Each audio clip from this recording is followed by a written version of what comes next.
L'étranger d'Albert Camus. Partie 1, chapitre 1. Aujourd'hui, maman est morte. Ou peut-être hier, je ne sais pas. J'ai reçu un télégramme de l'asile. Mère décédée, enterrement demain, sentiment distingué. Cela ne veut rien dire, c'était peut-être hier. L'asile de vieillards est à Marengo, à 80 km d'Alger.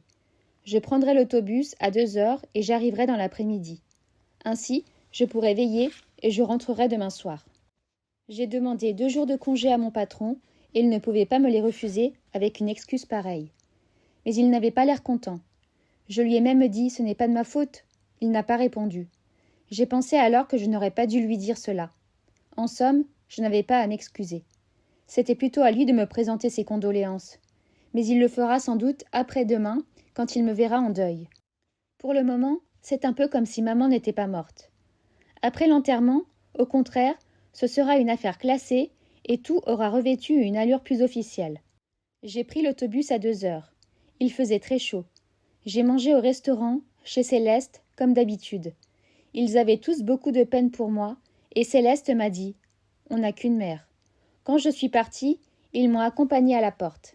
J'étais un peu étourdie parce qu'il a fallu que je monte chez Emmanuel pour lui emprunter une cravate noire et un brassard. Il a perdu son oncle il y a quelques mois. J'ai couru pour ne pas manquer le départ.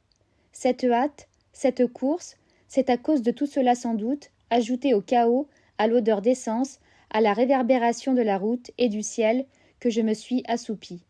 J'ai dormi pendant presque tout le trajet. Et quand je me suis réveillée, j'étais tassée contre un militaire qui m'a souri et qui m'a demandé si je venais de loin. J'ai dit oui, pour n'avoir plus à parler. L'asile est à 2 kilomètres du village. J'ai fait le chemin à pied. J'ai voulu voir maman tout de suite, mais le concierge m'a dit qu'il fallait que je rencontre le directeur. Comme il était occupé, j'ai attendu un peu. Pendant tout ce temps, le concierge a parlé et ensuite j'ai vu le directeur. Il m'a reçu dans son bureau. C'était un petit vieux, avec la Légion d'honneur. Il m'a regardé de ses yeux clairs, puis il m'a serré la main qu'il a gardée si longtemps que je ne savais trop comment la retirer. Il a consulté un dossier et m'a dit « Madame Meursault est entrée ici il y a 3 ans. Vous étiez son seul soutien. » J'ai cru qu'il me reprochait quelque chose et j'ai commencé à lui expliquer. Mais il m'a interrompu. « Vous n'avez pas à vous justifier, mon cher enfant. J'ai lu le dossier de votre mère, vous ne pouviez subvenir à ses besoins. Il lui fallait une garde, vos salaires sont modestes, et tout compte fait, elle était plus heureuse ici. » J'ai dit « Oui, monsieur le directeur. » Il a ajouté « Vous savez, elle avait des amis, des gens de son âge. Elle pouvait partager avec eux des intérêts qui sont d'un autre temps. Vous êtes jeune et elle devait s'ennuyer avec vous. » C'était vrai. Quand elle était à la maison, maman passait son temps à me suivre des yeux en silence. Dans les premiers jours où elle était à l'asile, elle pleurait souvent. Mais c'était à cause de l'habitude. Au bout de quelques mois, elle aurait pleuré si on l'avait retirée de l'asile. Toujours à cause de l'habitude. C'est un peu pour cela que dans la dernière année, je n'y suis presque plus allée. Et aussi parce que cela me prenait mon dimanche, sans compter l'effort pour aller à l'autobus, prendre des tickets et faire 2 heures de route. Le directeur m'a encore parlé, mais je ne l'écoutais presque plus. Puis il m'a dit « Je suppose que vous voulez voir votre mère ?» Je me suis levée sans rien dire et il m'a précédée vers la porte. Dans l'escalier, il m'a expliqué. Nous l'avons transportée dans notre petite morgue, pour ne pas impressionner les autres. Chaque fois qu'un pensionnaire meurt, les autres sont nerveux pendant 2 ou 3 jours, et ça rend le service difficile. Nous avons traversé une cour où il y avait beaucoup de vieillards, bavardant par petits groupes. Ils se taisaient quand nous passions, et derrière nous, les conversations reprenaient. On aurait dit d'un jacassement assourdi de perruches. À la porte d'un petit bâtiment, le directeur m'a quitté. « Je vous laisse, monsieur Meursault. Je suis à votre disposition dans mon bureau. En principe, l'enterrement est fixé à 10 heures du matin. Nous avons pensé que vous pourrez ainsi veiller la disparue. Un dernier mot. Votre mère a, paraît-il, exprimé souvent à ses compagnons le désir d'être enterrée religieusement. J'ai pris sur moi de faire le nécessaire, mais je voulais vous en informer. » Je l'ai remercié. Maman, sans être athée, n'avait jamais pensé de son vivant à la religion. Je suis entrée. C'était une salle très claire, blanchie à la chaux et recouverte d'une verrière. Elle était meublée de chaises et de chevalets en forme de X. 2 d'entre eux, au centre, supportaient une bière recouverte de son couvercle. On voyait seulement des vis brillantes, à peine enfoncées, se détachaient sur les planches passées au brou de noix. Près de la bière, il y avait une infirmière arabe en sarrau blanc, un foulard de couleur vive sur la tête. À ce moment, le concierge est entré derrière mon dos. Il avait dû courir. Il a bégayé un peu. On l'a couverte, mais je dois dévisser la bière pour que vous puissiez la voir. Il s'approchait de la bière quand je l'ai arrêté. Il m'a dit « Vous ne voulez pas ?» J'ai répondu « Non ». Il s'est interrompu et j'étais gênée parce que je sentais que je n'aurais pas dû dire cela. Au bout d'un moment, il m'a regardé et il m'a demandé « Pourquoi ?» Mais sans reproche, comme s'il s'informait. J'ai dit « Je ne sais pas ». Alors, tortillant sa moustache blanche, il a déclaré sans me regarder « Je comprends ». Il avait de beaux yeux bleus, clairs et un teint un peu rouge. Il m'a donné une chaise et lui-même s'est assis un peu en arrière de moi. La garde s'est levée et s'est dirigée vers la sortie. À ce moment, le concierge m'a dit « C'est un chancre qu'elle a ».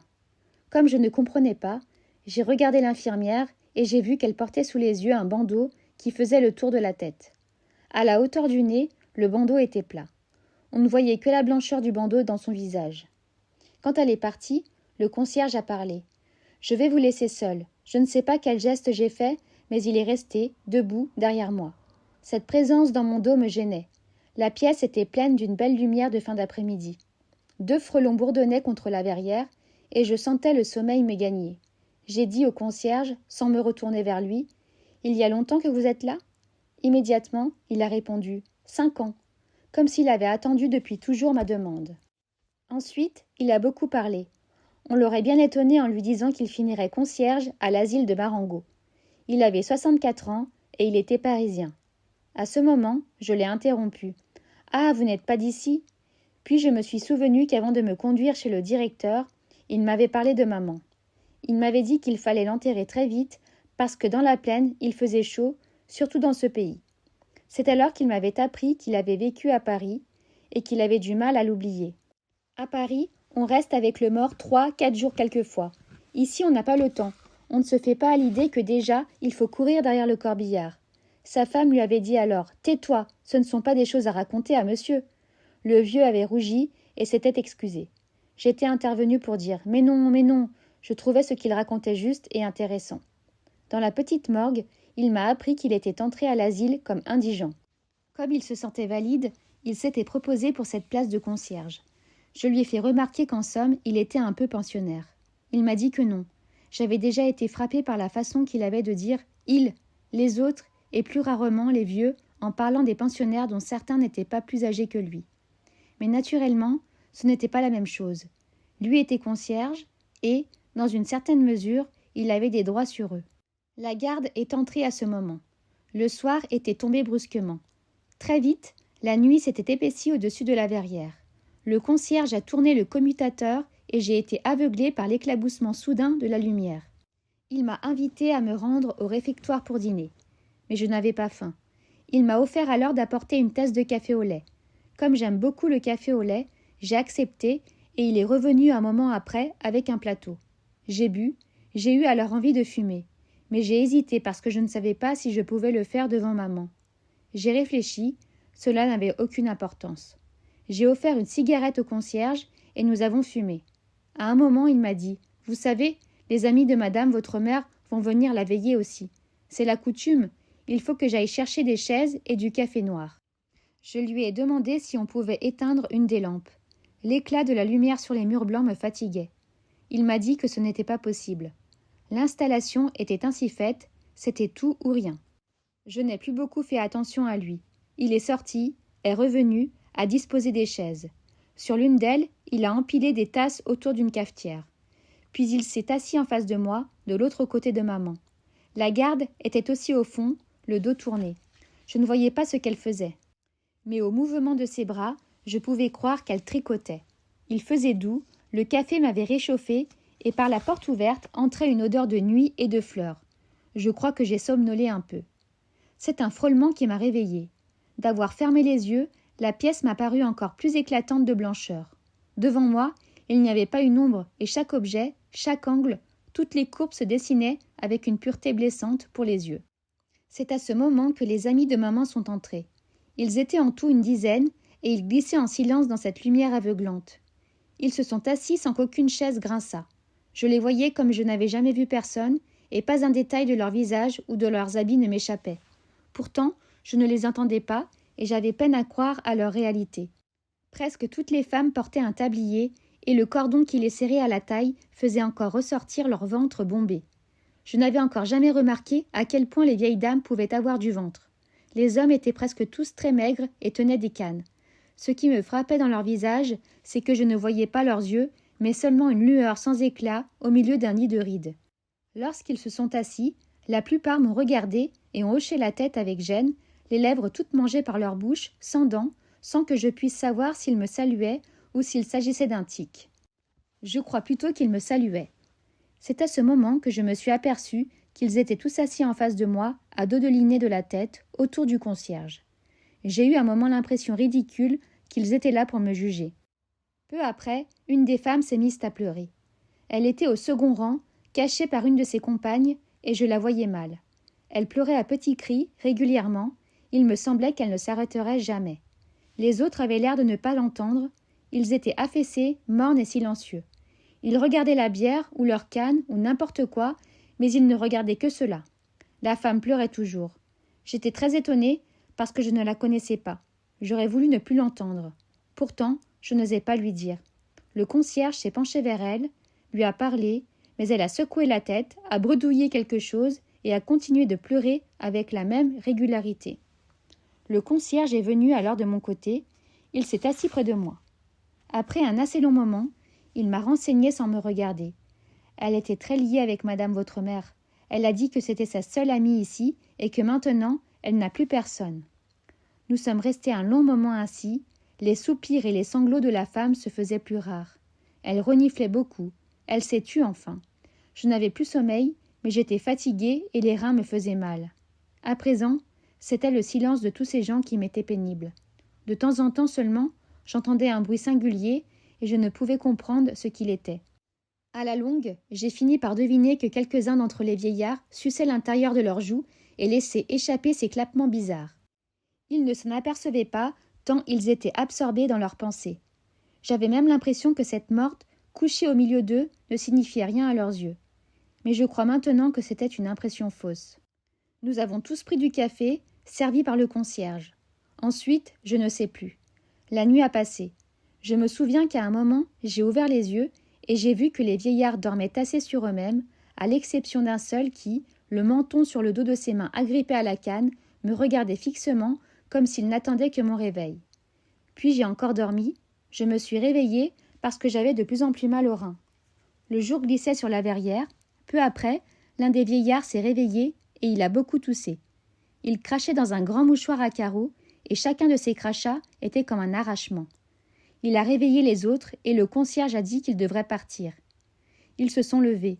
Cette veille incommode leur avait fait des visages de cendres. En sortant, et à mon grand étonnement, ils m'ont tous serré la main, comme si cette nuit où nous n'avions pas échangé un mot avait accru notre intimité. J'étais fatiguée. Le concierge m'a conduit chez lui et j'ai pu faire un peu de toilette. J'ai encore pris du café au lait qui était très bon. Quand je suis sortie, le jour était complètement levé. Au-dessus des collines qui séparent Marengo de la mer, le ciel était plein de rougeur, et le vent qui passait au-dessus d'elle apportait ici une odeur de sel. C'était une belle journée qui se préparait. Il y avait longtemps que j'étais allée à la campagne et je sentais quel plaisir j'aurais pris à me promener s'il n'y avait pas eu maman. Mais j'ai attendu dans la cour, sous un platane. Je respirais l'odeur de la terre fraîche et je n'avais plus sommeil.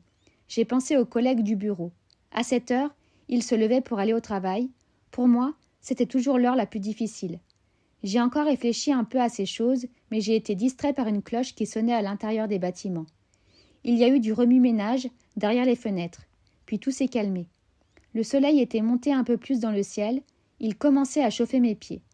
Le concierge a traversé la cour et m'a dit que le directeur me demandait. Je suis allée dans son bureau. Il m'a fait signer un certain nombre de pièces. J'ai vu qu'il était habillé de noir avec un pantalon rayé. Il a pris le téléphone en main et il m'a interpellée. Les employés des pompes funèbres sont là depuis un moment.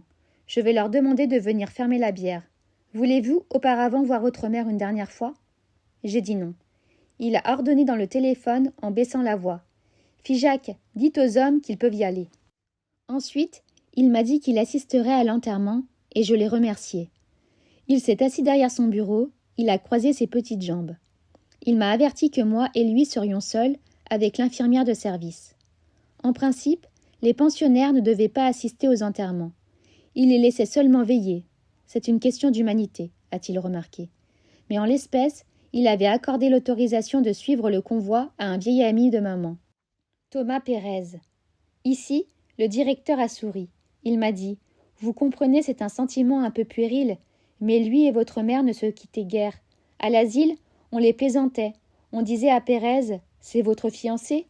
Lui riait, ça leur faisait plaisir. Et le fait est que la mort de madame Meursault l'a beaucoup affecté. Je n'ai pas cru devoir lui refuser l'autorisation. Mais sur le conseil du médecin visiteur, je lui ai interdit la veillée d'hier. Nous sommes restés silencieux assez longtemps. Le directeur s'est levé et a regardé par la fenêtre de son bureau. À un moment, il a observé. « Voilà, déjà le curé de Marengo. Il est en avance. Il m'a prévenu qu'il faudrait au moins 3/4 d'heure de marche pour aller à l'église qui est au village même. Nous sommes descendus. Devant le bâtiment, il y avait le curé et 2 enfants de chœur. L'un de ceux-ci tenait un encensoir et le prêtre se baissait vers lui pour régler la longueur de la chaîne d'argent. Quand nous sommes arrivés, le prêtre s'est relevé. Il m'a appelé mon fils et m'a dit quelques mots. Il est entré, je l'ai suivi. J'ai vu d'un coup que les vis de la bière étaient enfoncées et qu'il y avait 4 hommes noirs dans la pièce. J'ai entendu en même temps le directeur me dire que la voiture attendait sur la route et le prêtre commençait ses prières. À partir de ce moment, tout est allé très vite. Les hommes se sont avancés vers la bière avec un drap. Le prêtre, ses suivants, le directeur et moi-même sommes sortis. Devant la porte, il y avait une dame que je ne connaissais pas. « Monsieur Meursault, a dit le directeur. Je n'ai pas entendu le nom de cette dame et j'ai compris seulement qu'elle était infirmière déléguée. Elle a incliné, sans un sourire, son visage osseux et long. Puis nous nous sommes rangés pour laisser passer le corps. Nous avons suivi les porteurs et nous sommes sortis de l'asile. Devant la porte, il y avait la voiture. Vernie, oblongue et brillante, elle faisait penser à un plumier. À côté d'elle, il y avait l'ordonnateur, petit homme aux habits ridicules, et un vieillard à l'allure empruntée. J'ai compris que c'était M. Pérez. Il avait un feutre mou, à la calotte ronde et aux ailes larges, un costume dont le pantalon tire-bouchonnait sur les souliers et un nœud d'étoffe noire trop petit pour sa chemise à grand col blanc. Ses lèvres tremblaient au-dessous d'un nez truffé de points noirs. Ses cheveux blancs assez fins laissaient passer de curieuses oreilles ballantes et mal ourlées dont la couleur rouge sang dans ce visage blafard me frappa. L'ordonnateur nous donna nos places. Le curé marchait en avant, puis la voiture. Autour d'elle, les 4 hommes. Derrière, le directeur, moi-même et, fermant la marche, l'infirmière déléguée et M. Pérez. Le ciel était déjà plein de soleil, il commençait à peser sur la terre et la chaleur augmentait rapidement. Je ne sais pas pourquoi nous avons attendu assez longtemps avant de nous mettre en marche. J'avais chaud sous mes vêtements sombres. Le petit vieux, qui s'était recouvert, a de nouveau ôté son chapeau. Je m'étais un peu tournée de son côté et je le regardais lorsque le directeur m'a parlé de lui. Il m'a dit que souvent, ma mère et M. Pérez allaient se promener le soir jusqu'au village, accompagnés d'une infirmière. Je regardais la campagne autour de moi. À travers les lignes de cyprès qui menaient aux collines près du ciel, cette terre rousse et verte, ces maisons rares et bien dessinées, je comprenais maman. Le soir, dans ce pays, devait être comme une trêve mélancolique. Aujourd'hui, le soleil débordant qui faisait tressaillir le paysage le rendait inhumain et déprimant. Nous nous sommes mis en marche. C'est à ce moment que je me suis aperçu que Pérez claudiquait légèrement. La voiture peu à peu prenait de la vitesse et le vieillard perdait du terrain. L'un des hommes qui entourait la voiture s'était laissé dépasser aussi et marchait maintenant à mon niveau. J'étais surpris de la rapidité avec laquelle le soleil montait dans le ciel. Je me suis aperçu qu'il y avait déjà longtemps que la campagne bourdonnait du chant des insectes et de crépitements d'herbes. La sueur coulait sur mes joues. Comme je n'avais pas de chapeau, je m'éventais avec mon mouchoir. L'employé des pompes funèbres m'a dit alors quelque chose que je n'ai pas entendu. En même temps, il s'essuyait le crâne avec un mouchoir qu'il tenait dans sa main gauche, la main droite soulevant le bord de sa casquette. Je lui ai dit « Comment ?» Il a répété en montrant le ciel « Ça tape ?» J'ai dit « Oui ». Un peu après, il m'a demandé « C'est votre mère qui est là ?» J'ai encore dit « Oui ». Elle était vieille ? J'ai répondu « Comme ça ». parce que je ne savais pas le chiffre exact. Ensuite, il s'est tu. Je me suis retournée et j'ai vu le vieux Pérez à une 50aine de mètres derrière nous. Il se hâtait en balançant son feutre à bout de bras. J'ai regardé aussi le directeur.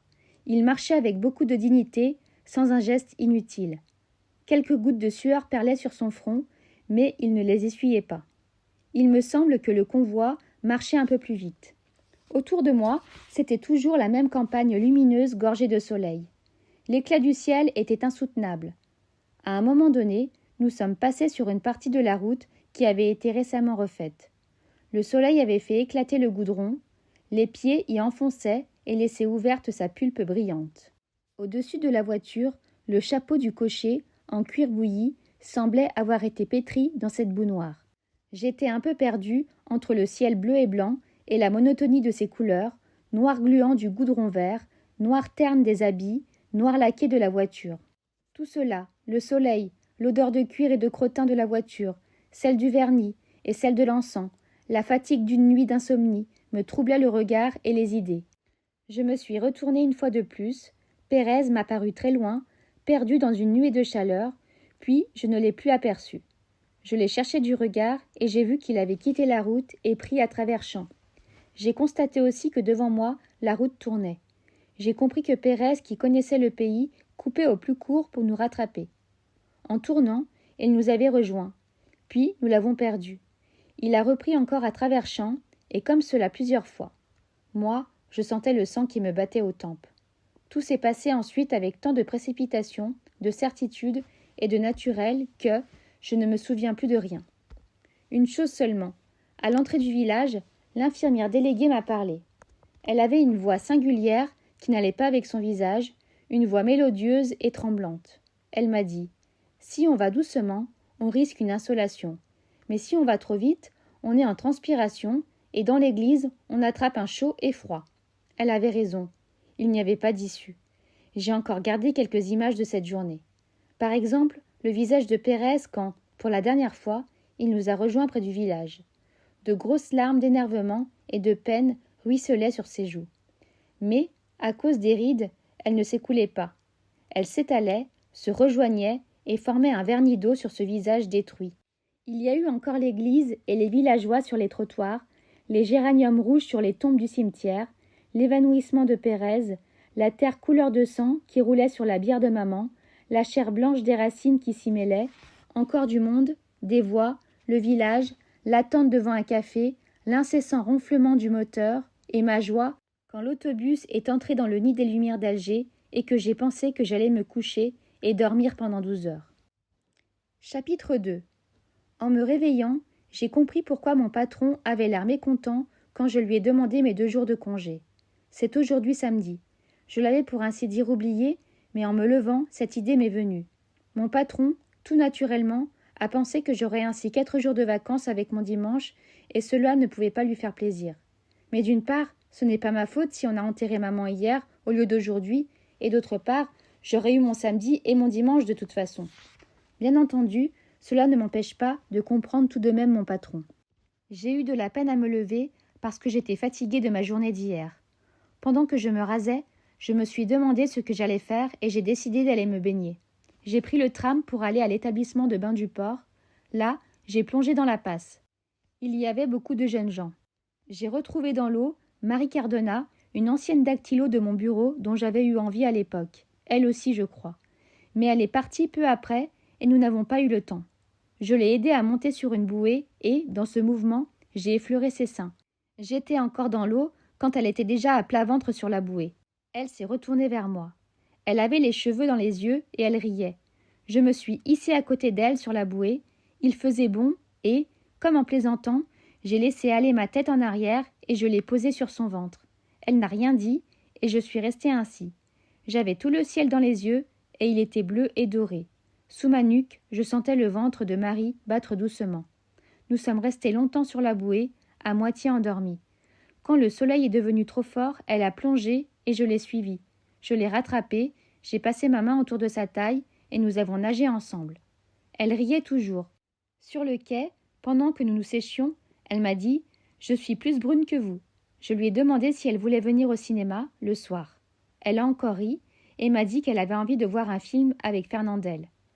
Quand nous nous sommes rhabillés, elle a eu l'air très surprise de me voir avec une cravate noire et elle m'a demandé si j'étais en deuil. Je lui ai dit que maman était morte. Comme elle voulait savoir depuis quand, j'ai répondu « depuis hier ». Elle a eu un petit recul, mais n'a fait aucune remarque. J'ai eu envie de lui dire que ce n'était pas ma faute, mais je me suis arrêtée parce que j'ai pensé que je l'avais déjà dit à mon patron. Cela ne signifiait rien. De toute façon, on est toujours un peu fautif. Le soir, Marie avait tout oublié. Le film était drôle par moments, et puis vraiment trop bête. Elle avait sa jambe contre la mienne, je lui caressais les seins. Vers la fin de la séance, je l'ai embrassée, mais mal. En sortant, elle est venue chez moi. Quand je me suis réveillée, Marie était partie. Elle m'avait expliqué qu'elle devait aller chez sa tante. J'ai pensé que c'était dimanche et cela m'a ennuyée. Je n'aime pas le dimanche. Alors, je me suis retournée dans mon lit, j'ai cherché dans le traversin l'odeur de sel que les cheveux de Marie y avaient laissée et j'ai dormi jusqu'à 10 heures. J'ai fumé ensuite des cigarettes, toujours couchée jusqu'à midi. Je ne voulais pas déjeuner chez Céleste, comme d'habitude, parce que certainement il m'aurait posé des questions et je n'aime pas cela. Je me suis fait cuire des œufs et je les ai mangés à même le plat, sans pain, parce que je n'en avais plus et que je ne voulais pas descendre en acheter. Après le déjeuner, je me suis ennuyée un peu et j'ai erré dans l'appartement. Il était commode quand maman était là. Maintenant, il est trop grand pour moi et j'ai dû transporter dans ma chambre la table de la salle à manger. Je ne vis plus que dans cette pièce, entre les chaises de paille un peu creusées, l'armoire dont la glace est jaunie, la table de toilette et le lit de cuivre. Le reste est à l'abandon. Un peu plus tard, pour faire quelque chose, j'ai pris un vieux journal et je l'ai lu. J'y ai découpé une réclame de sel Crochène et je l'ai collée dans un vieux cahier où je mets des choses qui m'amusent dans les journaux. Je me suis aussi lavé les mains et, pour finir, je me suis mis au balcon. Ma chambre donne sur la rue principale du faubourg. L'après-midi était beau, cependant, le pavé était gras, les gens rares et pressés encore. C'étaient d'abord des familles allant en promenade, 2 petits garçons en costume marin, la culotte au-dessous du genou, un peu empêtrés dans leurs vêtements raides, et une petite fille avec un gros nœud rose et des souliers noirs vernis. Derrière eux, une mère énorme, en robe de soie marron, et le père, un petit homme assez frêle que je connais de vue. Il avait un canotier, un nœud papillon et une canne à la main. En le voyant avec sa femme, j'ai compris pourquoi dans le quartier on disait de lui qu'il était distingué. Un peu plus tard passèrent les jeunes gens du faubourg, cheveux laqués et cravate rouge, le veston très cintré, avec une pochette brodée et des souliers à bout carré. J'ai pensé qu'ils allaient au cinéma du centre. C'était pourquoi ils partaient si tôt et se dépêchaient vers le tram en riant très fort. Après eux, la rue peu à peu est devenue déserte. Les spectacles étaient partout commencés, je crois. Il n'y avait plus dans la rue que des boutiquiers et les chats. Le ciel était pur mais sans éclat au-dessus des ficus qui bordent la rue. Sur le trottoir d'en face, le marchand de tabac a sorti une chaise, l'a installée devant sa porte et l'a enfourchée en s'appuyant des 2 bras sur le dossier. Les trams tout à l'heure bondés étaient presque vides. Dans le petit café, chez Pierrot, à côté du marchand de tabac, le garçon balayait de la sciure dans la salle déserte. C'était vraiment dimanche. J'ai retourné ma chaise et je l'ai placée comme celle du marchand de tabac parce que j'ai trouvé que c'était plus commode. J'ai fumé 2 cigarettes, je suis rentrée pour prendre un morceau de chocolat et je suis revenue le manger à la fenêtre. Peu après, le ciel s'est assombri et j'ai cru que nous allions avoir un orage d'été. Il s'est découvert peu à peu cependant. Mais le passage des nuées avait laissé sur la rue comme une promesse de pluie qui l'a rendue plus sombre. Je suis restée longtemps à regarder le ciel. À 5 heures, des tramways sont arrivés dans le bruit. Ils ramenaient du stade de banlieue des grappes de spectateurs perchés sur les marchepieds et les rambardes. Les tramways suivants ont ramené les joueurs que j'ai reconnus à leurs petites valises. Ils hurlaient et chantaient à plein poumon que leur club ne périrait pas. Plusieurs m'ont fait des signes. L'un m'a même crié « On les a eus !» et j'ai fait « Oui !» en secouant la tête. À partir de ce moment, les autos ont commencé à affluer. La journée a tourné encore un peu. Au-dessus des toits, le ciel est devenu rougeâtre et, avec le soir naissant, les rues se sont animées. Les promeneurs revenaient peu à peu. J'ai reconnu le monsieur distingué au milieu d'autres. Les enfants pleuraient ou se laissaient traîner. Presque aussitôt, les cinémas du quartier ont déversé dans la rue un flot de spectateurs. Parmi eux, les jeunes gens avaient des gestes plus décidés que d'habitude et j'ai pensé qu'ils avaient vu un film d'aventure. Ceux qui revenaient des cinémas de la ville arrivèrent un peu plus tard. Ils semblaient plus graves, ils riaient encore, mais de temps en temps, ils paraissaient fatigués et songeurs. Ils sont restés dans la rue, allant et venant sur le trottoir d'en face. Les jeunes filles du quartier, en cheveux, se tenaient par le bras. Les jeunes gens s'étaient arrangés pour les croiser et ils lançaient des plaisanteries dont elles riaient en détournant la tête. Plusieurs d'entre elles que je connaissais m'ont fait des signes. Les lampes de la rue se sont alors allumées brusquement et elles ont fait pâlir les premières étoiles qui montaient dans la nuit. J'ai senti mes yeux se fatiguer à regarder ainsi les trottoirs avec leur chargement d'hommes et de lumière. Les lampes faisaient luire le pavé mouillé et les tramways, à intervalles réguliers, mettaient leurs reflets sur des cheveux brillants, un sourire ou un bracelet d'argent. Peu après, avec les tramways plus rares et la nuit déjà noire au-dessus des arbres et des lampes, le quartier s'est vidé insensiblement jusqu'à ce que le premier chat traverse lentement la rue de nouveau déserte. J'ai pensé alors qu'il fallait dîner. J'avais un peu mal au cou d'être resté longtemps appuyé sur le dos de ma chaise. Je suis descendu acheter du pain et des pâtes. J'ai fait ma cuisine et j'ai mangé debout. J'ai voulu fumer une cigarette à la fenêtre, mais l'air avait fraîchi et j'ai eu un peu froid. J'ai fermé mes fenêtres et en revenant, j'ai vu dans la glace un bout de table où ma lampe à alcool voisinait avec des morceaux de pain. J'ai pensé que c'était toujours un dimanche de tirée, que maman était maintenant enterrée, que j'allais reprendre mon travail et que, somme toute, il n'y avait rien de changé. Chapitre 3. Aujourd'hui, j'ai beaucoup travaillé au bureau. Le patron a été aimable. Il m'a demandé si je n'étais pas trop fatiguée et il a voulu savoir aussi l'âge de maman. J'ai dit une 60aine d'années pour ne pas me tromper et je ne sais pas pourquoi il a eu l'air d'être soulagé et de considérer que c'était une affaire terminée. Il y avait un tas de connaissements qui s'amoncelaient sur ma table et il a fallu que je les dépouille tous. Avant de quitter le bureau pour aller déjeuner, je me suis lavé les mains. À midi, j'aime bien ce moment. Le soir, j'y trouve moins de plaisir parce que la serviette roulante qu'on utilise est tout à fait humide. Elle a servi toute la journée. J'en ai fait la remarque un jour à mon patron. Il m'a répondu qu'il trouvait cela regrettable, mais que c'était tout de même un détail sans importance. Je suis sortie un peu tard, à 12h30, avec Emmanuel qui travaille à l'expédition. Le bureau donne sur la mer et nous avons perdu un moment à regarder les cargos dans le port brûlant de soleil. À ce moment, un camion est arrivé dans un fracas de chaînes et d'explosions. Emmanuel m'a demandé si on y allait et je me suis mis à courir. Le camion nous a dépassés et nous nous sommes lancés à sa poursuite. J'étais noyé dans le bruit et la poussière. Je ne voyais plus rien et ne sentais que cet élan désordonné de la course, au milieu des treuils et des machines, des mâts qui dansaient sur l'horizon et des coques que nous longions. J'ai pris appui sur le premier et j'ai sauté au vol. Puis j'ai aidé Emmanuel à s'asseoir. Nous étions hors de souffle, le camion sautait sur les pavés inégaux du quai, au milieu de la poussière et du soleil. Emmanuel riait à perdre haleine. Nous sommes arrivés en nage chez Céleste. Il était toujours là, avec son gros ventre, son tablier et ses moustaches blanches. Il m'a demandé si ça allait quand même. Je lui ai dit que oui et que j'avais faim. J'ai mangé très vite et j'ai pris du café. Puis je suis rentrée chez moi, j'ai dormi un peu parce que j'avais trop bu de vin et en me réveillant, j'ai eu envie de fumer. Il était tard et j'ai couru pour attraper un tram. J'ai travaillé tout l'après-midi. Il faisait très chaud dans le bureau et le soir en sortant, j'ai été très heureux de revenir en marchant lentement le long du quai. Le ciel était vert, je me sentais content. Tout de même, je suis rentrée directement chez moi parce que je voulais me préparer des pommes de terre bouillies. En montant dans l'escalier noir, j'ai heurté le vieux Salamano, mon voisin de palier. Il était avec son chien, il y a 8 ans qu'on les voit ensemble. L'épagnol a une maladie de peau, le rouge, je crois, qui lui fait perdre tous ses poils et qui le couvre de plaques et de croûtes brunes. À force de vivre avec lui, seuls tous les deux dans une petite chambre, le vieux Salamano a fini par lui ressembler. Il a des croûtes rougeâtres sur le visage et le poil jaune et rare. Le chien, lui, a pris de son patron une sorte d'allure voûtée, le museau en avant et le cou tendu. Ils ont l'air de la même race et pourtant ils se détestent. 2 fois par jour, à 11h et à 6h, le vieux mène son chien promener. Depuis 8 ans, ils n'ont pas changé leur itinéraire.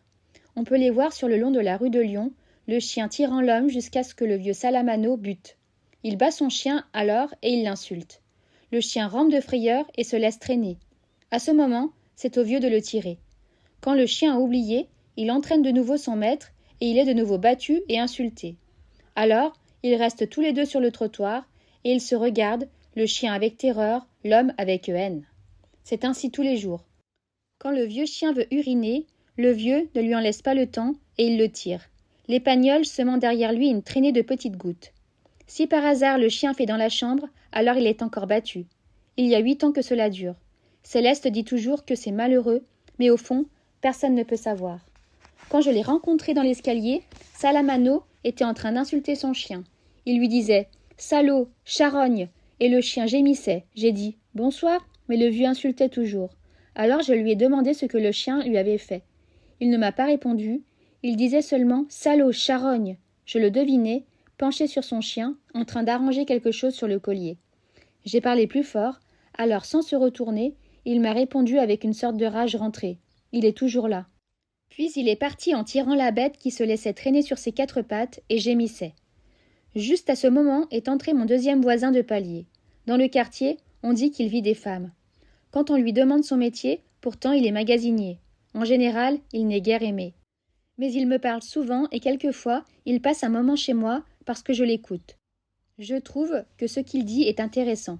D'ailleurs, je n'ai aucune raison de ne pas lui parler. Il s'appelle Raymond Sintès. Il est assez petit, avec de larges épaules et un nez de boxeur. Il est toujours habillé très correctement. Lui aussi m'a dit, en parlant de Salamano, si c'est pas malheureux. Il m'a demandé si ça me dégoûtait pas, et j'ai répondu que non. Nous sommes montés, et j'allais le quitter quand il m'a dit « J'ai chez moi du boudin et du vin. Si vous voulez manger un morceau avec moi ?» J'ai pensé que cela m'éviterait de faire ma cuisine, et j'ai accepté. Lui aussi n'a qu'une chambre avec une cuisine sans fenêtre. Au-dessus de son lit, il a un ange en stuc blanc et rose, des photos de champions et 2 ou 3 clichés de femmes nues. La chambre était sale et le lit défait. Il a d'abord allumé sa lampe à pétrole, puis il a sorti un pansement assez douteux de sa poche et a enveloppé sa main droite. Je lui ai demandé ce qu'il avait. Il m'a dit qu'il avait eu une bagarre avec un type qui lui cherchait des histoires. « Vous comprenez, monsieur Meursault, m'a-t-il dit. C'est pas que je suis méchant, mais je suis vif. L'autre, il m'a dit « Descends du tram si t'es un homme ». Je lui ai dit « Allez, reste tranquille ». Il m'a dit que je n'étais pas un homme, alors je suis descendue et je lui ai dit « Assez, ça vaut mieux, ou je vais te mûrir ». Il m'a répondu « De quoi ?» Alors je lui en ai donné un, il est tombé. Moi, j'allais le relever, mais il m'a donné des coups de pied de par terre. Alors je lui ai donné un coup de genou et 2 taquets. Il avait la figure en sang. Je lui ai demandé s'il avait son compte. Il m'a dit oui. Pendant tout ce temps, Sintès arrangeait son pansement. J'étais assis sur le lit. Il m'a dit « Vous voyez que je ne l'ai pas cherché. C'est lui qui m'a manqué. C'était vrai, je l'ai reconnu. » Alors, il m'a déclaré que justement, il voulait me demander un conseil au sujet de cette affaire, que moi, j'étais un homme, je connaissais la vie, que je pouvais l'aider et qu'ensuite il serait mon copain. Je n'ai rien dit et il m'a demandé encore si je voulais être son copain. J'ai dit que ça m'était égal. Il a eu l'air content. Il a sorti du boudin, il l'a fait cuire à la poêle et il a installé des verres, des assiettes, des couverts et 2 bouteilles de vin. Tout cela en silence. Puis nous nous sommes installés. En mangeant, il a commencé à me raconter son histoire. Il hésitait d'abord un peu. J'ai connu une dame, c'était pour autant dire ma maîtresse. L'homme avec qui il s'était battu était le frère de cette femme. Il m'a dit qu'il l'avait entretenue. Je n'ai rien répondu et pourtant il a ajouté tout de suite qu'il savait ce qu'on disait dans le quartier, mais qu'il avait sa conscience pour lui et qu'il était magasinier. Pour en venir à mon histoire, m'a-t-il dit, je me suis aperçu qu'il y avait de la tromperie. Il lui donnait juste de quoi vivre. Il payait lui-même le loyer de sa chambre et il lui donnait 20 francs par jour pour la nourriture. 300 francs de chambre, 600 francs de nourriture, une paire de bas de temps en temps, ça faisait 1000 francs. Et madame ne travaillait pas, mais elle me disait que c'était juste, qu'elle n'arrivait pas avec ce que je lui donnais. Pourtant, je lui disais « Pourquoi tu travailles pas une demi-journée ? Tu me soulagerais bien pour toutes ces petites choses. Je t'ai acheté un ensemble ce mois-ci, je te paye 20 francs par jour, je te paye le loyer, et toi, tu prends le café l'après-midi avec tes amis. Tu leur donnes le café et le sucre. Moi, je te donne l'argent. J'ai bien agi avec toi, et tu me le rends mal. » Mais elle ne travaillait pas, elle disait toujours qu'elle n'arrivait pas, et c'est comme ça que je me suis aperçue qu'il y avait de la tromperie. Il m'a alors raconté qu'il avait trouvé un billet de loterie dans son sac et qu'elle n'avait pas pu lui expliquer comment elle l'avait acheté. Un peu plus tard, il avait trouvé chez elle une indication du mont-de-piété qui prouvait qu'elle avait engagé de bracelets. Jusque-là, il ignorait l'existence de ces bracelets. J'ai bien vu qu'il y avait de la tromperie, alors je l'ai quitté. Mais d'abord je l'ai tapé, et puis je lui ai dit ses vérités. Je lui ai dit que tout ce qu'elle voulait, c'était s'amuser avec sa chose. Comme je lui ai dit, vous comprenez, monsieur Meursault, Tu ne vois pas que le monde il est jaloux du bonheur que je te donne? Tu connaîtras plus tard le bonheur que tu avais. » Il l'avait battue jusqu'au sang. Auparavant, il ne la battait pas. Je la tapais, mais tendrement, pour ainsi dire. Elle criait un peu. Je fermais les volets et ça finissait comme toujours. Mais maintenant, c'est sérieux. Et pour moi, je l'ai pas assez puni. Il m'a expliqué alors que c'était pour cela qu'il avait besoin d'un conseil. Il s'est arrêté pour régler la mèche de la lampe qui charbonnait. Moi, je l'écoutais toujours. J'avais bu près d'1 litre de vin et j'avais très chaud aux tempes. Je fumais les cigarettes de Raymond parce qu'il ne m'en restait plus. Les derniers trams passaient et emportaient avec eux les bruits maintenant lointains du faubourg. Raymond a continué. Ce qui l'ennuyait, c'est qu'il avait encore un sentiment pour son coït. Mais il voulait la punir. Il avait d'abord pensé à l'emmener dans un hôtel et à appeler les mœurs pour causer un scandale et la faire mettre en carte.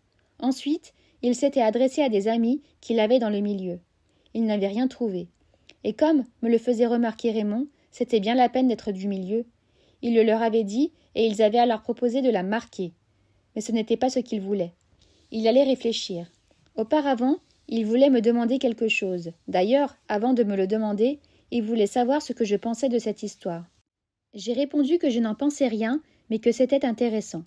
Il m'a demandé si je pensais qu'il y avait de la tromperie, et moi, il me semblait bien qu'il y avait de la tromperie, si je trouvais qu'on devait la punir, et ce que je ferais à sa place, je lui ai dit qu'on ne pouvait jamais savoir, mais je comprenais qu'il veuille la punir. J'ai encore bu un peu de vin, il a allumé une cigarette et il m'a découvert son idée. Il voulait lui écrire une lettre avec des coups de pied et en même temps des choses pour la faire regretter. Après, quand elle reviendrait, il coucherait avec elle et juste au moment de finir, il lui cracherait la figure et il la mettrait dehors. J'ai trouvé qu'en effet, de cette façon, elle serait punie. Mais Raymond m'a dit qu'il ne se sentait pas capable de faire la lettre qu'il fallait et qu'il avait pensé à moi pour la rédiger. Comme je ne disais rien, il m'a demandé si cela m'ennuierait de le faire tout de suite et j'ai répondu que non. Il s'est alors levé après avoir bu un verre de vin. Il a repoussé les assiettes et le peu de boudin froid que nous avions laissé. Il a soigneusement essuyé la toile cirée de la table. Il a pris dans un tiroir de sa table de nuit une feuille de papier quadrillé, une enveloppe jaune, un petit porte-plume de bois rouge et un encrier carré d'encre violette. Quand il m'a dit le nom de la femme, j'ai vu que c'était une Mauresque. J'ai fait la lettre.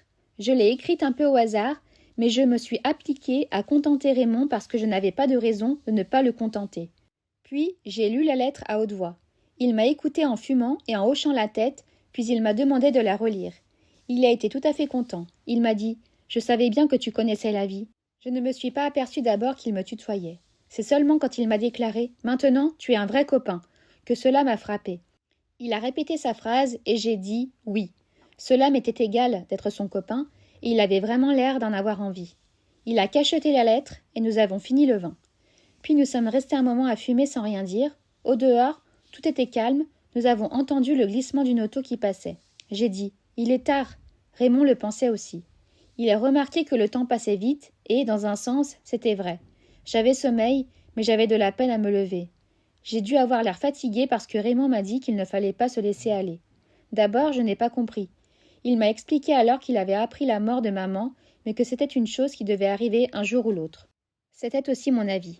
Je me suis levée, Raymond m'a serré la main très fort et m'a dit qu'entre hommes, on se comprenait toujours. En sortant de chez lui, j'ai refermé la porte et je suis restée un moment dans le noir, sur le palier. La maison était calme et des profondeurs de la cage d'escalier montait un souffle obscur et humide. Je n'entendais que les coups de mon sang qui bourdonnaient à mes oreilles. Je suis restée immobile. Mais dans la chambre du vieux Salamano, le chien a gémi sourdement. Chapitre 4. J'ai bien travaillé toute la semaine. Raymond est venu et m'a dit qu'il avait envoyé la lettre. Je suis allée au cinéma 2 fois avec Emmanuel, qui ne comprend pas toujours ce qui se passe sur l'écran. Il faut alors lui donner des explications. Hier, c'était samedi, et Marie est venue, comme nous en étions convenus. J'ai eu très envie d'elle parce qu'elle avait une belle robe à raies rouges et blanches et des sandales de cuir. On devinait ses seins durs et le brun du soleil lui faisait un visage de fleurs. Nous avons pris un autobus et nous sommes allés à quelques kilomètres d'Alger, sur une plage resserrée entre des rochers et bordée de roseaux du côté de la terre. Le soleil de 4 heures n'était pas trop chaud, mais l'eau était tiède avec de petites vagues longues et paresseuses. Marie m'a appris un jeu. Il fallait, en nageant, boire à la crête des vagues, accumuler dans sa bouche toute l'écume et se mettre ensuite sur le dos pour la projeter contre le ciel. Cela faisait alors une dentelle mousse qui disparaissait dans l'air ou me retombait en pluie tiède sur le visage. Mais au bout de quelque temps, J'avais la bouche brûlée par l'amertume du sel. Marie m'a rejoint alors et s'est collée à moi dans l'eau. Elle a mis sa bouche contre la mienne, sa langue rafraîchissait mes lèvres et nous nous sommes roulés dans les vagues pendant un moment. Quand nous nous sommes rhabillés sur la plage, Marie me regardait avec des yeux brillants. Je l'ai embrassée. À partir de ce moment, nous n'avons plus parlé. Je l'ai tenue contre moi et nous avons été pressés de trouver un autobus, de rentrer, d'aller chez moi et de nous jeter sur mon lit. J'avais laissé ma fenêtre ouverte et c'était bon de sentir la nuit d'été couler sur nos corps bruns. Ce matin, Marie est restée et je lui ai dit que nous déjeunerions ensemble. Je suis descendue pour acheter de la viande. En remontant, j'ai entendu une voix de femme dans la chambre de Raymond. Un peu après, le vieux Salamano a grondé son chien. Nous avons entendu un bruit de semelles et de griffes sur les marches en bois de l'escalier, et puis « Salaud, charogne !» Ils sont sortis dans la rue. J'ai raconté à Marie l'histoire du vieux et elle a ri. Elle avait un de mes pyjamas dont elle avait retroussé les manches. Quand elle a ri, j'ai eu encore envie d'elle. Un moment après, elle m'a demandé si je l'aimais. Je lui ai répondu que cela ne voulait rien dire, mais qu'il me semblait que non. Elle a eu l'air triste. Mais en préparant le déjeuner, et à propos de rien, elle a encore ri de telle façon que je l'ai embrassée. C'est à ce moment que les bruits d'une dispute ont éclaté chez Raymond. On a d'abord entendu une voix aiguë de femme et puis Raymond qui disait « Tu m'as manqué, je vais t'apprendre à me manquer ». Quelques bruits sourds et la femme a hurlé, mais de si terrible façon qu'immédiatement le palier s'est empli de monde. Marie et moi, nous sommes sortis aussi. La femme criait toujours et Raymond frappait toujours. Marie m'a dit que c'était terrible et je n'ai rien répondu. Elle m'a demandé d'aller chercher un agent, mais je lui ai dit que je n'aimais pas les agents. Pourtant, il en est arrivé un avec le locataire du deuxième, qui est plombier.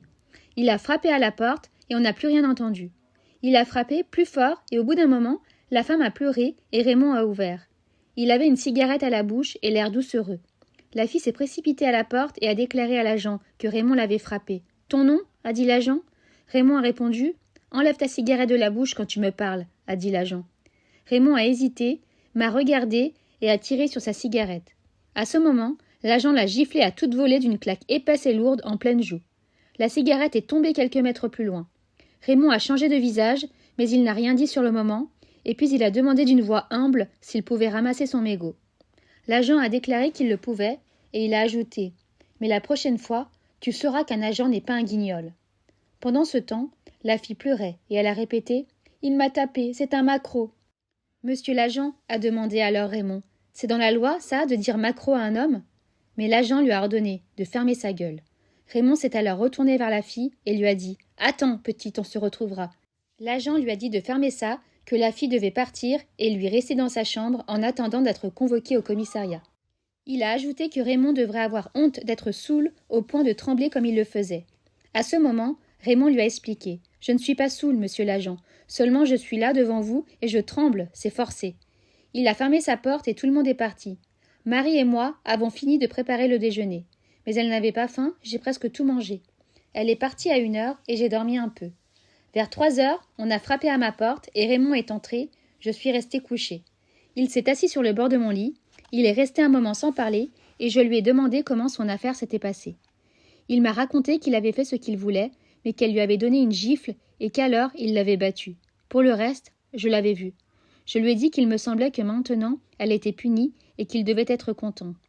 C'était aussi son avis, et il a observé que l'agent avait beau faire, il ne changerait rien au coup qu'elle avait reçu. Il a ajouté qu'il connaissait bien les agents, et qu'il savait comment il fallait s'y prendre avec eux. Il m'a demandé alors si j'avais attendu qu'il réponde à la gifle de l'agent. J'ai répondu que je n'attendais rien du tout, et que d'ailleurs je n'aimais pas les agents. Raymond a eu l'air très content. Il m'a demandé si je voulais sortir, je me suis levée, et j'ai commencé à me peigner. Il m'a dit qu'il fallait que je lui serve de témoin. Moi, cela m'était égal, mais je ne savais pas ce que je devais dire. Selon Raymond, il suffisait de déclarer que la fille lui avait manqué. J'ai accepté de lui servir de témoin. Nous sommes sortis, et Raymond m'a offert une fine. Puis il a voulu faire une partie de billard, et j'ai perdu de justesse. Il voulait ensuite aller au bordel, mais j'ai dit non parce que je n'aime pas ça. Alors nous sommes rentrés doucement, et il me disait combien il était content d'avoir réussi à punir sa maîtresse. Je le trouvais très gentil avec moi, et j'ai pensé que c'était un bon moment. De loin, j'ai aperçu sur le pas de porte le vieux Salamano, qui avait l'air agité. Quand nous nous sommes rapprochés, j'ai vu qu'il n'avait pas son chien. Il regardait de tous les côtés, tournait sur lui-même, tentait de percer le noir du couloir, marmonnait des mots sans suite et recommençait à fouiller la rue de ses petits yeux rouges. Quand Raymond lui a demandé ce qu'il avait, il n'a pas répondu tout de suite. J'ai vaguement entendu qu'il murmurait « Salaud, charogne !» et il continuait à s'agiter. Je lui ai demandé où était son chien. Il m'a répondu brusquement qu'il était parti. Et puis tout d'un coup, il a parlé avec volubilité. Je l'ai emmené au champ de manœuvre, comme d'habitude. Il y avait du monde autour des baraques foraines. Je me suis arrêtée pour regarder le roi de l'évasion. Et quand j'ai voulu repartir, il n'était plus là. Bien sûr, il y a longtemps que je voulais lui acheter un collier moins grand. Mais je n'aurais jamais cru que cette charogne pourrait partir comme ça. Raymond lui a expliqué alors que le chien avait pu s'égarer et qu'il allait revenir. Il lui a cité des exemples de chiens qui avaient fait des dizaines de kilomètres pour retrouver leur maître. Malgré cela, le vieux a eu l'air plus agité. « Mais ils me le prendront, vous comprenez ? Si encore quelqu'un le recueillait. Mais ce n'est pas possible, il dégoûte tout le monde avec ses croûtes. Les agents le prendront, c'est sûr. » Je lui ai dit alors qu'il devait aller à la fourrière et qu'on lui rendrait moyennant le paiement de quelques droits. Il m'a demandé si ces droits étaient élevés. Je ne savais pas. Alors il s'est mis en colère. « Donnez de l'argent pour cette charogne ? Ah, il peut bien crever !» Et il s'est mis à l'insulter. Raymond a ri et a pénétré dans la maison. Je l'ai suivi et nous nous sommes quittés sur le palier de l'étage. Un moment après, j'ai entendu le pas du vieux et il a frappé à ma porte. Quand j'ai ouvert, il est resté un moment sur le seuil et il m'a dit « Excusez-moi, excusez-moi ». Je l'ai invité à entrer, mais il n'a pas voulu. Il regardait la pointe de ses souliers et ses mains croûteuses tremblaient. Sans me faire face, il m'a demandé « Ils ne vont pas me le prendre, dites, monsieur Meursault. Ils vont me le rendre ou qu'est-ce que je vais devenir ?» Je lui ai dit que la fourrière gardait les chiens 3 jours à la disposition de leur propriétaire et qu'ensuite elle en faisait ce que bon lui semblait. Il m'a regardé en silence, puis il m'a dit « Bonsoir ». Il a fermé sa porte et je l'ai entendu aller et venir. Son lit a craqué et au bizarre petit bruit qui a traversé la cloison, j'ai compris qu'il pleurait. Je ne sais pas pourquoi j'ai pensé à maman, mais il fallait que je me lève tôt le lendemain. Je n'avais pas faim et je me suis couchée sans dîner. Chapitre 5. Raymond m'a téléphoné au bureau. Il m'a dit qu'un de ses amis m'invitait à passer la journée de dimanche dans son cabanon près d'Alger. J'ai répondu que je le voulais bien, mais que j'avais promis ma journée à une amie. Raymond m'a tout de suite déclaré qu'il l'invitait aussi. La femme de son ami serait très contente de ne pas être seule au milieu d'un groupe d'hommes. J'ai voulu raccrocher tout de suite parce que je sais que le patron n'aime pas qu'on nous téléphone de la ville. Mais Raymond m'a demandé d'attendre et il m'a dit qu'il aurait pu me transmettre cette invitation le soir, mais qu'il voulait m'avertir d'autre chose. Il avait été suivi toute la journée par un groupe d'Arabes, parmi lesquels se trouvait le frère de son ancienne maîtresse. « Si tu le vois près de la maison ce soir en rentrant, avertis-moi. » J'ai dit que c'était entendu. Peu après, le patron m'a fait appeler et sur le moment, j'ai été ennuyée parce que j'ai pensé qu'il allait me dire de moins téléphoner et de mieux travailler. Ce n'était pas cela du tout. Il m'a déclaré qu'il allait me parler d'un projet encore très vague. Il voulait seulement avoir mon avis sur la question. Il avait l'intention d'installer un bureau à Paris qui traiterait ses affaires sur la place et directement, avec les grandes compagnies, il voulait savoir si j'étais disposée à y aller. Cela me permettrait de vivre à Paris et aussi de voyager une partie de l'année. Vous êtes jeune et il me semble que c'est une vie qui doit vous plaire. J'ai dit que oui, mais que dans le fond, cela m'était égal. Il m'a demandé alors si je n'étais pas intéressée par un changement de vie. J'ai répondu qu'on ne changeait jamais de vie, qu'en tout cas toute se valait et que la mienne ici ne me déplaisait pas du tout. Il a eu l'air mécontent, m'a dit que je répondais toujours à côté, que je n'avais pas d'ambition et que cela était désastreux dans les affaires. Je suis retournée travailler alors. J'aurais préféré ne pas le mécontenter, mais je ne voyais pas de raison pour changer ma vie. En y réfléchissant bien, je n'étais pas malheureux. Quand j'étais étudiant, j'avais beaucoup d'ambition de ce genre, mais quand j'ai dû abandonner mes études, j'ai très vite compris que tout cela était sans importance réelle. Le soir, Marie est venue me chercher et m'a demandé si je voulais me marier avec elle. J'ai dit que cela m'était égal et que nous pourrions le faire si elle le voulait. Elle a voulu savoir si je l'aimais. J'ai répondu, comme je l'avais déjà fait une fois, que cela ne signifiait rien, mais que sans doute je ne l'aimais pas. « Pourquoi m'épouser alors ?» a-t-elle dit. Je lui ai expliqué que cela n'avait aucune importance et que si elle le désirait, nous pouvions nous marier. D'ailleurs, c'était elle qui le demandait, et moi je me contentais de dire oui. Elle a observé alors que le mariage était une chose grave. J'ai répondu non. Elle s'est tue un moment et elle m'a regardé en silence. Puis elle a parlé, elle voulait simplement savoir si j'aurais accepté la même proposition venant d'une autre femme à qui je serais attachée de la même façon. J'ai dit naturellement. Elle s'est demandé alors si elle m'aimait, et moi, je ne pouvais rien savoir sur ce point. Après un autre moment de silence, elle a murmuré que j'étais bizarre, qu'elle m'aimait sans doute à cause de cela, mais que peut-être un jour je la dégoûterais pour les mêmes raisons. Comme je me taisais, n'ayant rien à ajouter, elle m'a pris le bras en souriant et elle a déclaré qu'elle voulait se marier avec moi. J'ai répondu que nous le ferions dès qu'elle le voudrait. Je lui ai parlé alors de la proposition du patron et Marie m'a dit qu'elle aimerait connaître Paris. Je lui ai appris que j'y avais vécu dans un temps et elle m'a demandé comment c'était. Je lui ai dit « C'est sale. Il y a des pigeons et des cours noirs. Les gens ont la peau blanche. » Puis nous avons marché et traversé la ville par ses grandes rues. Les femmes étaient belles et j'ai demandé à Marie si elle le remarquait. Elle m'a dit que oui et qu'elle me comprenait. Pendant un moment, nous n'avons plus parlé. Je voulais cependant qu'elle reste avec moi et je lui ai dit que nous pouvions dîner ensemble chez Céleste. Elle en avait bien envie, mais elle avait à faire. Nous étions près de chez moi et je lui ai dit au revoir. Elle m'a regardée. « Tu ne veux pas savoir ce que j'ai à faire ?» Je voulais bien le savoir, mais je n'y avais pas pensé et c'est ce qu'elle avait l'air de me reprocher. Alors, devant mon air empêtré, elle a encore ri et elle a eu vers moi un mouvement de tout le corps pour me tendre sa bouche. J'ai dîné chez Céleste. J'avais déjà commencé à manger lorsqu'il est entré une bizarre petite femme qui m'a demandé si elle pouvait s'asseoir à ma table. Naturellement, elle le pouvait. Elle avait des gestes saccadés et des yeux brillants dans une petite figure de pomme. Elle s'est débarrassée de sa jaquette, s'est assise et a consulté fiévreusement la carte. Elle a appelé Céleste et a commandé immédiatement tous ses plats d'une voix à la fois précise et précipitée. En attendant les hors-d'œuvre, elle a ouvert son sac, en a sorti un petit carré de papier et un crayon, a fait d'avance l'addition, puis a tiré d'un gousset, augmenté du pourboire, la somme exacte qu'elle a placée devant elle. À ce moment, on lui a apporté des hors-d'œuvre qu'elle a engloutis à toute vitesse.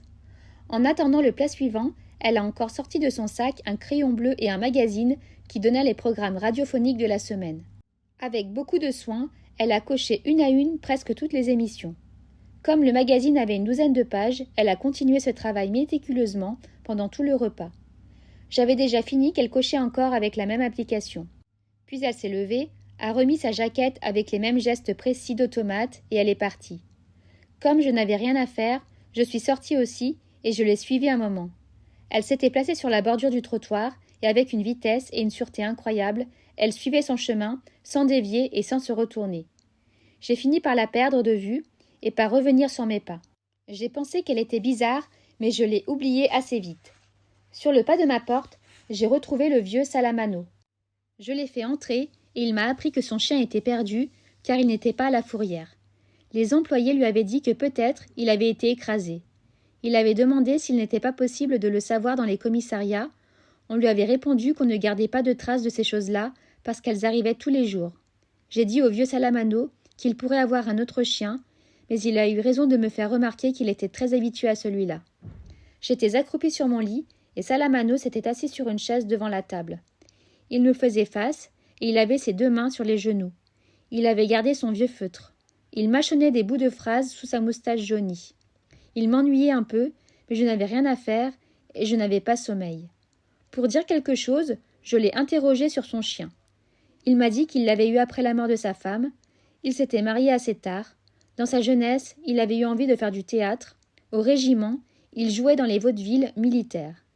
Mais finalement, il était entré dans les chemins de fer et il ne regrettait pas parce que maintenant il avait une petite retraite. Il n'avait pas été heureux avec sa femme, mais dans l'ensemble, il s'était bien habitué à elle. Quand elle était morte, il s'était senti très seul. Alors il avait demandé un chien à un camarade d'atelier et il avait eu celui-là très jeune. Il avait fallu le nourrir au biberon, mais comme un chien vit moins qu'un homme, ils avaient fini par être vieux ensemble. Il avait mauvais caractère, m'a dit Salamano. De temps en temps, on avait des prises de bec, mais c'était un bon chien quand même. J'ai dit qu'il était de belle race et Salamano a eu l'air content. Et encore, a-t-il ajouté, vous ne l'avez pas connu avant sa maladie, c'était le poil qu'il avait de plus beau. Tous les soirs et tous les matins, depuis que le chien avait eu cette maladie de peau, Salamano le passait à la pommade. Mais selon lui, sa vraie maladie, c'était la vieillesse, et la vieillesse ne se guérit pas. À ce moment, j'ai bâillé et le vieux m'a annoncé qu'il allait partir. Je lui ai dit qu'il pouvait rester et que j'étais ennuyée de ce qui était arrivé à son chien. Il m'a remercié. Il m'a dit que maman aimait beaucoup son chien.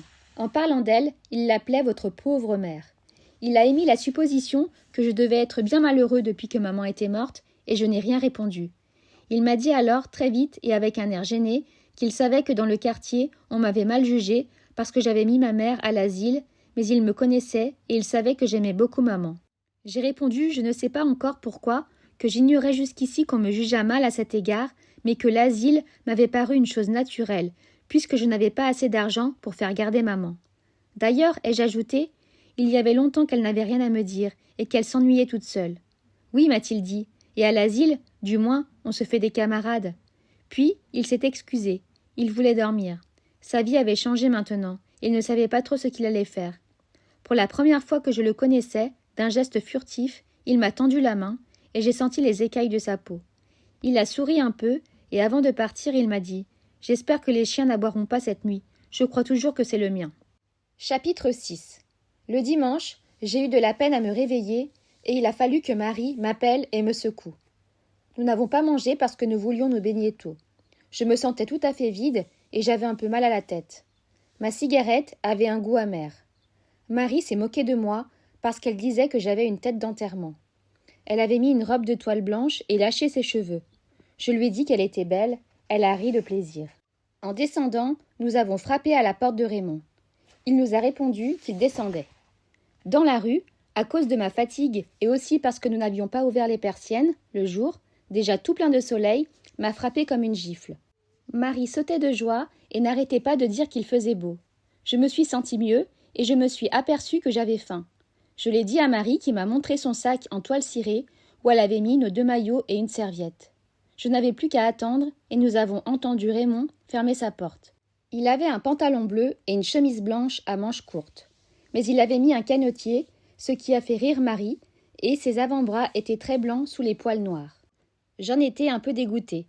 Il sifflait en descendant et il avait l'air très content. Il m'a dit « Salut vieux !» et il appelait Marie « Mademoiselle ». La veille, nous étions allés au commissariat et j'avais témoigné que la fille avait manqué à Raymond. Il en a été quitte pour un avertissement. On n'a pas contrôlé mon affirmation. Devant la porte, nous en avons parlé avec Raymond, puis nous avons décidé de prendre l'autobus. La plage n'était pas très loin, mais nous irions plus vite ainsi. Raymond pensait que son mari serait content de nous voir arriver tôt. Nous allions partir quand Raymond, tout d'un coup, m'a fait signe de regarder en face. J'ai vu un groupe d'Arabes adossés à la devanture du bureau de tabac. Ils nous regardaient en silence, mais à leur manière, ni plus ni moins que si nous étions des pierres ou des arbres morts. Raymond m'a dit que le deuxième, à partir de la gauche, était son type, et il a eu l'air préoccupé. Il a ajouté que, pourtant, c'était maintenant une histoire finie. Marie ne comprenait pas très bien et nous a demandé ce qu'il y avait. Je lui ai dit que c'était des Arabes qui en voulaient à Raymond. Elle a voulu qu'on parte tout de suite. Raymond s'est redressé et il a ri en disant qu'il fallait se dépêcher. Nous sommes allés vers l'arrêt d'autobus qui était un peu plus loin et Raymond m'a annoncé que les Arabes ne nous suivaient pas. Je me suis retournée. Ils étaient toujours à la même place et ils regardaient avec la même indifférence l'endroit que nous venions de quitter. Nous avons pris l'autobus. Raymond, qui paraissait tout à fait soulagé, n'arrêtait pas de faire des plaisanteries pour Marie. J'ai senti qu'elle lui plaisait, mais elle ne lui répondait presque pas. De temps en temps, elle le regardait en riant. Nous sommes descendus dans la banlieue d'Alger. La plage n'est pas loin de l'arrêt d'autobus. Mais il a fallu traverser un petit plateau qui domine la mer et qui dévale ensuite vers la plage. Il était couvert de pierres jaunâtres et d'asphodèles tout blancs sur le bleu déjà dur du ciel. Marie s'amusait à en éparpiller les pétales à grands coups de son sac de toile cirée. Nous avons marché entre des files de petites villas à barrières vertes ou blanches, quelques-unes enfouies avec leurs vérandas sous les tamaris, quelques autres nues au milieu des pierres. Avant d'arriver au bord du plateau, on pouvait voir déjà la mer immobile et plus loin un cap somnolent et massif dans l'eau claire. Un léger bruit de moteur est monté dans l'air calme jusqu'à nous.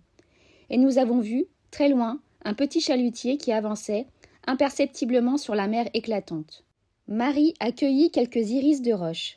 De la pente qui descendait vers la mer, nous avons vu qu'il y avait déjà quelques baigneurs. L'ami de Raymond habitait un petit cabanon de bois à l'extrémité de la plage. La maison était adossée à des rochers et les pilotis qui la soutenaient sur le devant baignaient déjà dans l'eau. Raymond nous a présentés. Son ami s'appelait Masson. C'était un grand type, massif de taille et d'épaules, avec une petite femme ronde et gentille, à l'accent parisien. Il nous a dit tout de suite de nous mettre à l'aise et qu'il y avait une friture de poisson qu'il avait pêchée le matin même. Je lui ai dit combien je trouvais sa maison jolie. Il m'a appris qu'il y venait passer le samedi, le dimanche et tous ses jours de congé. Avec ma femme, on s'entend bien, a-t-il ajouté. Justement, sa femme riait avec Marie. Pour la première fois peut-être, j'ai pensé vraiment que j'allais me marier. Masson voulait se baigner, mais sa femme et Raymond ne voulaient pas venir. Nous sommes descendus tous les trois, et Marie s'est immédiatement jetée dans l'eau. Masson et moi, nous avons attendu un peu. Lui parlait lentement, et j'ai remarqué qu'il avait l'habitude de compléter tout ce qu'il avançait par un « et je dirais plus », même quand, au fond, il n'ajoutait rien au sens de sa phrase. À propos de Marie, il m'a dit « elle est épatante », et je dirais plus « charmante ». Puis, je n'ai plus fait attention à ce tic parce que j'étais occupée à éprouver que le soleil me faisait du bien. Le sable commençait à chauffer sous les pieds. J'ai retardé encore l'envie que j'avais de l'eau, mais j'ai fini par dire à Masson « on y va ?» J'ai plongé, lui est entré dans l'eau doucement et s'est jeté quand il a perdu pied. Il nageait à la brasse et assez mal, de sorte que je l'ai laissé pour rejoindre Marie. L'eau était froide et j'étais content de nager. Avec Marie, nous nous sommes éloignés et nous nous sentions d'accord dans nos gestes et dans notre contentement. Au large, nous avons fait la planche et sur mon visage tourné vers le ciel, le soleil écartait les derniers voiles d'eau qui me coulaient dans la bouche. Nous avons vu que Masson regagnait la plage pour s'étendre au soleil. De loin, il paraissait énorme. Marie a voulu que nous nagions ensemble.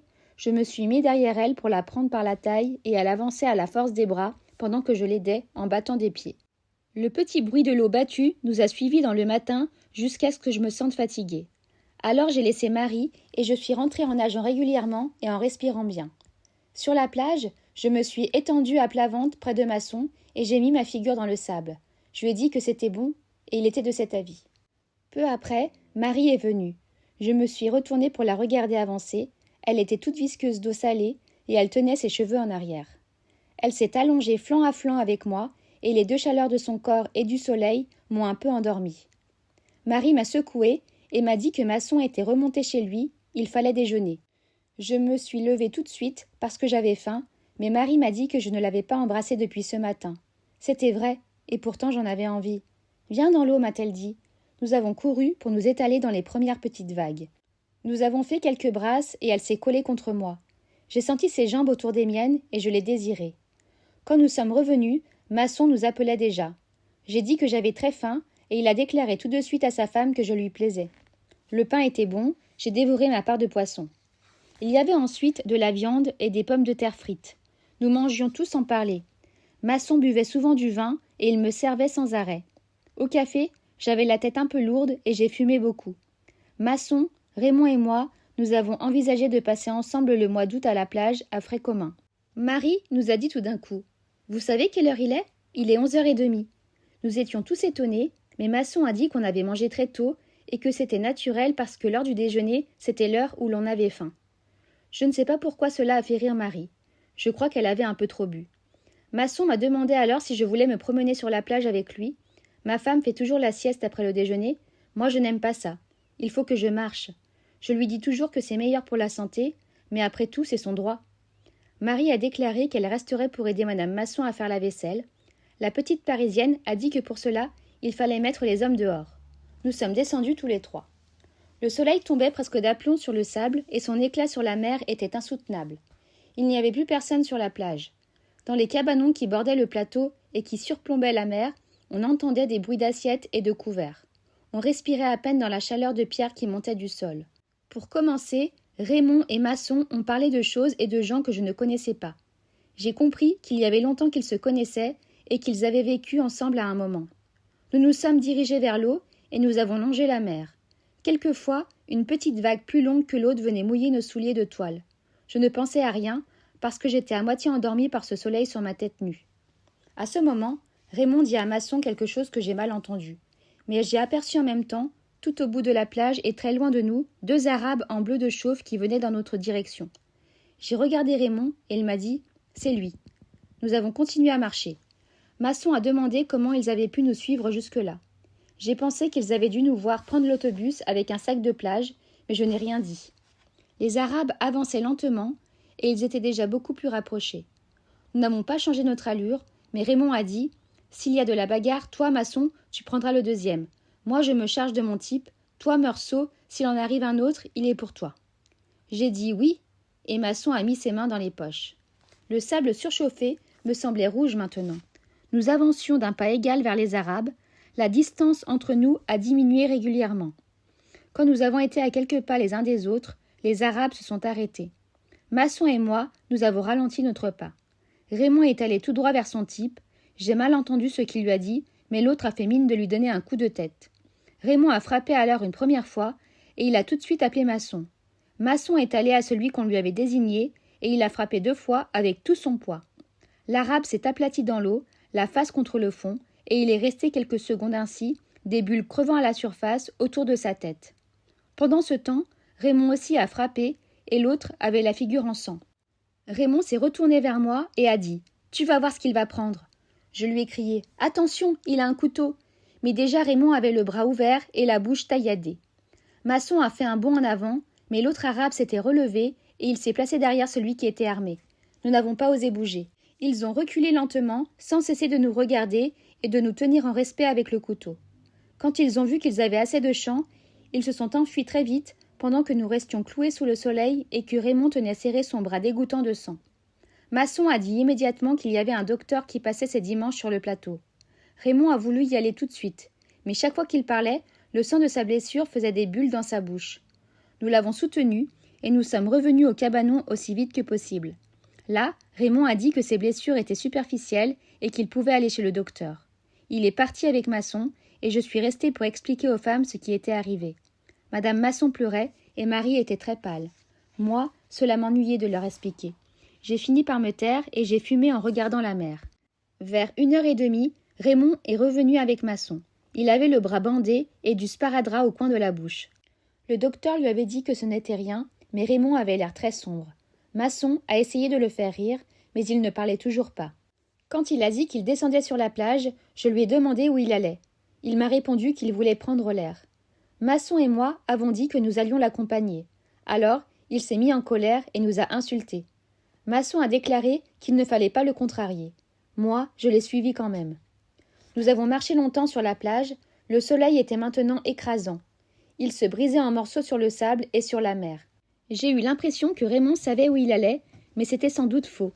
Tout au bout de la plage, nous sommes arrivés enfin à une petite source qui coulait dans le sable derrière un gros rocher. Là, nous avons trouvé nos 2 Arabes. Ils étaient couchés dans leur bleu de chauve graisseux. Ils avaient l'air tout à fait calmes et presque contents. Notre venue n'a rien changé.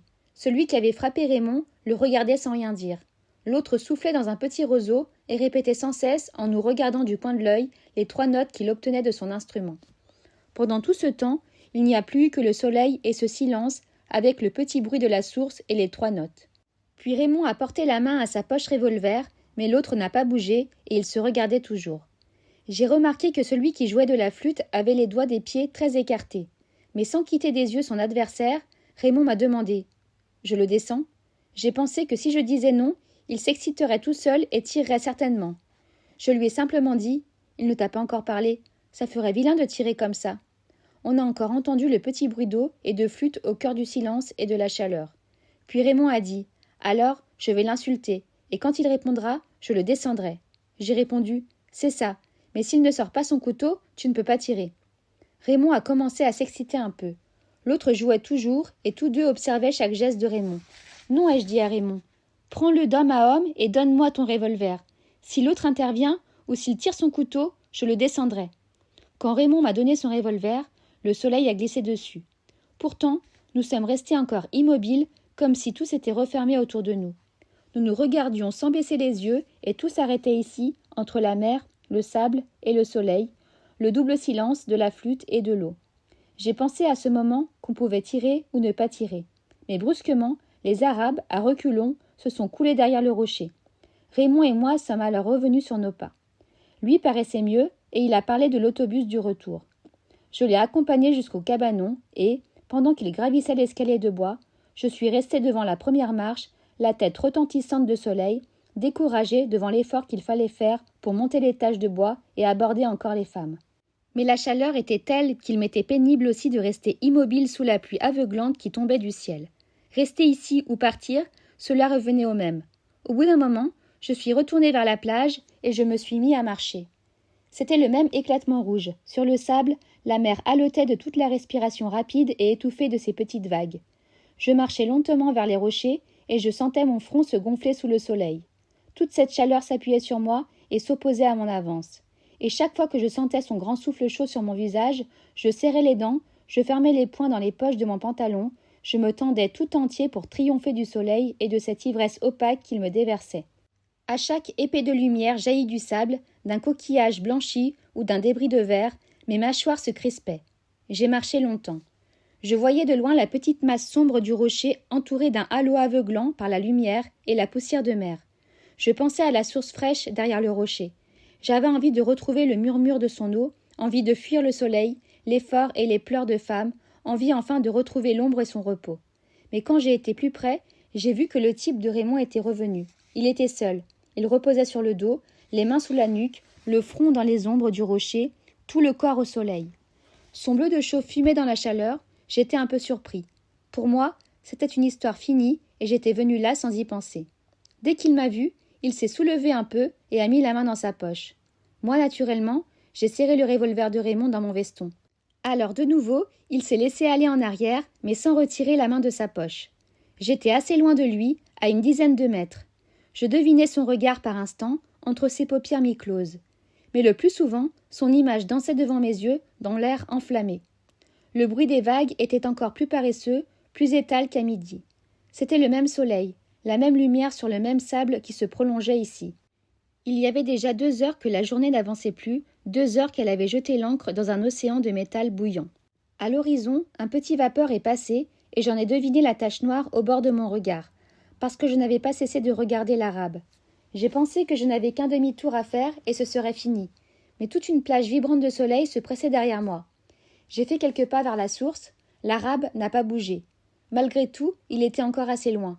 Peut-être à cause des ombres sur son visage, il avait l'air de rire.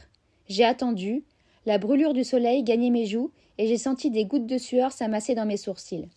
C'était le même soleil que le jour où j'avais enterré maman et, comme alors, le front surtout me faisait mal et toutes ses veines battaient ensemble sous la peau. À cause de cette brûlure que je ne pouvais plus supporter, j'ai fait un mouvement en avant. Je savais que c'était stupide, que je ne me débarrasserais pas du soleil en me déplaçant d'un pas. Mais j'ai fait un pas, un seul pas en avant, et cette fois, sans se soulever, l'arabe a tiré son couteau qu'il m'a présenté dans le soleil.